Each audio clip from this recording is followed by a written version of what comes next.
আজকে সকালে ঘুম থেকে উঠে দেখি ঘন কালো মেঘ আর বৃষ্টি। সেটা দেখেই বোলের বাবু বলল, "আজকে খিচুড়ি আর ডিম ভাজা খাবো।" আমিও বেজায় খুশি, কারণ আমি খিচুড়ি খেতে খুব ভালোবাসি।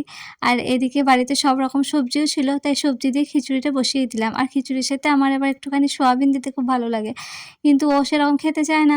কিন্তু দেখলাম আজকে বলল, "সয়াবিন একটু বেশি করে দিয়ে দিও, আমিও খাবো।" তো যাই হোক, এদিকে ডিম ভেজে নিচ্ছি আর একটু আলু ভেজেছিলাম পোস্ত দিয়ে। সকালবেলা ও অফিস খেয়ে বেরিয়ে গেল, আর আমিও ওর সাথে একটু খেয়ে নিয়েছিলাম। একটুখানি খিচুড়ি ছিল, ভাবলাম সেটা দুপুরে খেয়ে নেবো। তাই দুপুরবেলা আমি আরেকটা ডিম ভেজে নিয়েছিলাম আর একটু পাঁপড়ও ভেজে নিয়েছিলাম। আমার আবার খিচুড়ির সাথে চাটনি খেতে খুব ভালো লাগে। কিন্তু সকালবেলা যেহেতু আর সময় হয়নি, আর একার জন্য আর করিনি। একটুখানি পাঁপড় ভেজে নিয়ে আমি খেতে বসেছিলাম। আর এই বৃষ্টির দিনে এরকম স্বাদের খিচুড়ি পেতে কার না ভালো লাগে বলুন তো? তো চলুন, ভিডিওটা আজকে এখানেই শেষ করে দিচ্ছি। দেখা হবে পরের ভিডিওতে। আর আমার ভিডিও যদি আপনাদের ভালো লেগে থাকে, অবশ্যই চ্যানেলটিকে সাবস্ক্রাইব করে দেবেন।